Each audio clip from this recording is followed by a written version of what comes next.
អូននៅខ្ញុំប្រៀបធៀបមនុស្សសត្វវាចង់បាត់បង់អស់ទៅដែរសត្វក្នុងស្រុកខ្មែរនេះខ្ញុំរៀបរាប់សំបរិយាយ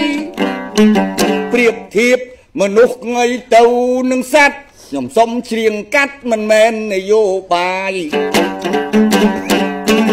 ចង់ឲ្យអស់លោកចិត្តឆ្ងាយស្គាល់សត្វទាំងឡាយដែលមានពីបុរាណណាសត្វនោះមានច្រើនណាស់ដែលហូហែតលតែទាញជើងកាបរៀបរាប់មិនជាកំណាប់មិនមែនជាបុណ្យបាបអីប្រមាណ VCD ផលិតទៅកម្មចងចាំខ្ញុំបាទហើយរៀបរាប់បានចែកជូនញាតិសន្តានព្រោះកំណាប់បុរាណវាមានបន្ទាត់ខ្នាតតា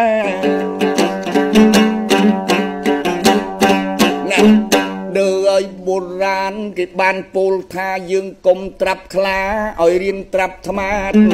សត្វក្អែកខ្មៅហួសខ្នាតរឹកវាខូចខាតគួរយើងកុំត្រាប់អែលសេកនឹងលលោកល្មមរៀនយកជាតម្រាប់សត្វឆ្កែតកូលអាប់យើងកុំឲ្យត្រាប់នឹងសត្វស្វាកុំត្រាប់ទៀតថោកទៅទៀបល្មមត្រាប់ចាប់សត្វមៀតឧស្សាហ៍កុំត្រាប់ខ្លែងឬស្យាត្រាប់បាក់សាតកូលហង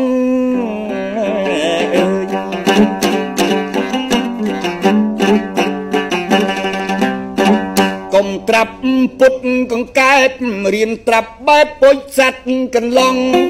កុំត្រាប់ពុតសត្វប្រមងរៀនត្រាប់ពងពូជសារិកា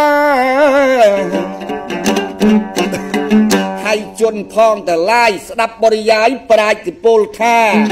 មនុស្សល្អដូចទេព្តាតែចិត្តរឹស្យាដូចអណ្ដេរថៃខាងក្នុងពលរលាកផ្អែមតែពាក្យនឹងសម្ដីអ្នកស្រុកទាំងប្រុសស្រីកំបីត្រាប់មនុស្សរបៀបនឹងមនុស្សកៃខ្លះខ្មៅក៏ក្រិតប៉ុន្តែក្នុងចិត្តល្អសភ្លឹងខ្ញុំបានដើអញ្ចឹងហ៎អញ្ចឹងហ៎តែចំហ៎អ្នកស្រុកសនុកពឹងរឹងតែពាក្យសម្ដីក្រៅអញ្ចឹងហ៎មានកាលខឹងដោយយ៉ាងមាត់ក្អេងក្អាងរស់ចៅរៅម្នាក់នេះបែបងោកហ្នឹងជេវាយស្ដីបដៅជេហើយហៅឲ្យទៅស៊ីចុកមានមនុស្សល្អទាំងក្នុងទាំងក្រៅអត់មានខ្មៅតែងតែបានសុខបែបនេះចូលចាំទុក3 4 5ស្រុកមិនសូវមានអ្នកបានជាគេមិនឲ្យត្រាប់ពុតខ្លាវាស៊ីអាហារតាមចិត្តវាឃ្លានខំគេខំឯងទាំងបំពេញមិនថាតូចមិនថាធំ